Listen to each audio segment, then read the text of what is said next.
লাডগড় ক্ৰীড়া সন্থা আৰু বৰচিলা কলাকৃষ্টি সংঘৰ উদ্যোগত পৰিয়ালবৰ্গ আৰু স্থানীয় ৰাইজৰ সহযোগত বিশিষ্ট চিকিৎসক সমাজসেৱক শ্ৰীমন্ত শংকৰদেৱ সংঘৰ একানিষ্ঠ সেৱক ডক্টৰ শ্ৰদ্ধাৰ প্ৰয়াত গোলাপ চন্দ্ৰ গায়ন আৰু তেখেতৰ সহধৰ্মিনী প্ৰয়াত অকণমান গায়নৰ পবিত্ৰ সোঁৱৰণত T20 ক্ৰিকেট প্ৰতিযোগিতা যোৱা 29/1/2025 তাৰিখৰ পৰা লাডগড় তৰুণ সমাজৰ খেলপথাৰত অনুষ্ঠিত কৰা হৈছে আৰু সৰ্বমুঠ 14টা দলে ইয়াতে অংশগ্ৰহণ কৰিছিল আৰু আজি চূড়ান্ত খেলখনিত নাজিৰা চেণ্ট্ৰেল ক্লাব আৰু শিৱসাগৰ ৰয়েলছ ক্লাবৰ মাজত অনুষ্ঠিত হৈছিল আৰু ইতিমধ্যে চূড়ান্ত খেলখনত নাজিৰা শিৱসাগৰ ৰয়েলছ ক্লাব জয়ী হৈছে।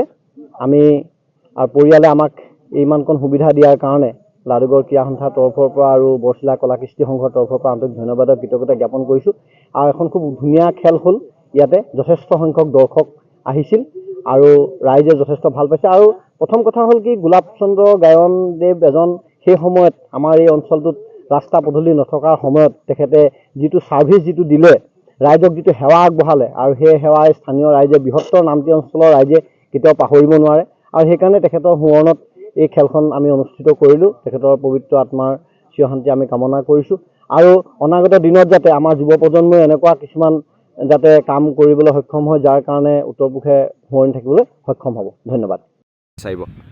টছত জিকি এতিয়া চব সৰু ফিল্ড হয় আৰু অভাৰো কম, যিহেতু 16 অভাৰ মেটচ, তো প্ৰেছাৰ লোৱাতকৈ দিয়াটো ভাল, তো সেইকাৰণে বেটিং কৰাৰ সিদ্ধান্ত লৈছোঁ। হয়, বেলেগ আপোনালোকৰ অনুভৱ কেনেকুৱা হৈছে, যিহেতু আমাৰ ডিউজ বলৰ ক্ষেত্ৰত এই অঞ্চলত প্ৰথমবাৰৰ বাবে আয়োজন কৰা হৈছিলে? হয় হয়, এইটো সুন্দৰ প্ৰয়াস। একচুৱেলি ল'ৰা ছোৱালীবিলাকৰ আজিকালি যিহেতু ফিল্ডত অহা মেণ্টেলিটিবিলাক অলপ কমি গৈছে, তো মোবাইলত থকাতকৈ অলপ ফিল্ডত আহি যদি ল'ৰা ছোৱালীবোৰে দেখে এনেকুৱা প্ৰতিযোগিতা পাতে ইয়াত, তো সুন্দৰ হ'ব, কথাটো ভাল হয়।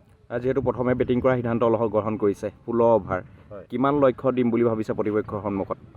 16 অভাৰত একচুৱেলি চাওক, এনেই 20 অভাৰ T20 খেল 20 অভাৰ হয়, তো 150-160 টাৰ্গেট থাকে, তো আমি সিমানটোৱে 16 অভাৰত সিমানটোৱে দিবলৈ চেষ্টা কৰিম। খেলুৱৈ, নতুন খেলুৱৈ কোনোবা অন্তৰ্ভুক্ত হৈছে নেকি আপোনালোকৰ দলত? নাই, আমি চব একেলগে খেলা প্লেয়াৰে হয়, গোটেইখিনি লাডগড় ক্ৰীড়া সন্থা আৰু বৰচিলা কলাকৃষ্টি সংঘৰ উদ্যোগত পৰিয়ালবৰ্গ আৰু স্থানীয় ৰাইজৰ সহযোগত বিশিষ্ট চিকিৎসক সমাজসেৱক শ্ৰীমন্ত শংকৰদেৱ সংঘৰ একানিষ্ঠ সেৱক ডক্টৰ শ্ৰদ্ধাৰ প্ৰয়াত গোলাপ চন্দ্ৰ গায়ন আৰু তেখেতৰ সহধৰ্মিনী প্ৰয়াত অকণমান গায়নৰ পবিত্ৰ সোঁৱৰণত T20 ক্ৰিকেট প্ৰতিযোগিতা যোৱা 29/1/2025 তাৰিখৰ পৰা লাডগড় তৰুণ সমাজৰ খেলপথাৰত অনুষ্ঠিত কৰা হৈছে আৰু সৰ্বমুঠ 14টা দলে ইয়াতে অংশগ্ৰহণ কৰিছিল আৰু আজি চূড়ান্ত খেলখনিত নাজিৰা চেণ্ট্ৰেল ক্লাব আৰু শিৱসাগৰ ৰয়েলছ ক্লাবৰ মাজত অনুষ্ঠিত হৈছিল আৰু ইতিমধ্যে চূড়ান্ত খেলখনত নাজিৰা শিৱসাগৰ ৰয়েলছ ক্লাব জয়ী হৈছে।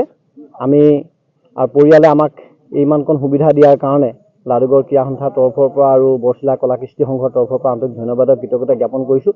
আৰু এখন খুব ধুনীয়া খেল হ'ল, ইয়াতে যথেষ্ট সংখ্যক দৰ্শক আহিছিল আৰু ৰাইজে যথেষ্ট ভাল পাইছে। আৰু প্ৰথম কথা হ'ল কি, গোলাপ চন্দ্ৰ গায়নদেৱ এজন সেই সময়ত আমাৰ এই অঞ্চলটোত ৰাস্তা পদূলি নথকাৰ সময়ত তেখেতে যিটো ছাৰ্ভিচ যিটো দিলে, ৰাইজক যিটো সেৱা আগবঢ়ালে আৰু সেই সেৱাই স্থানীয় ৰাইজে বৃহত্তৰ নামতি অঞ্চলৰ ৰাইজে কেতিয়াও পাহৰিব নোৱাৰে আৰু সেইকাৰণে তেখেতৰ সোঁৱৰণত এই খেলখন আমি অনুষ্ঠিত কৰিলোঁ। তেখেতৰ পবিত্ৰ আত্মাৰ চিৰশান্তি আমি কামনা কৰিছোঁ আৰু অনাগত দিনত যাতে আমাৰ যুৱ প্ৰজন্মই এনেকুৱা কিছুমান যাতে কাম কৰিবলৈ সক্ষম হয়, যাৰ কাৰণে উত্তৰ পূবে সোঁৱৰণি থাকিবলৈ সক্ষম হ'ব। ধন্যবাদ।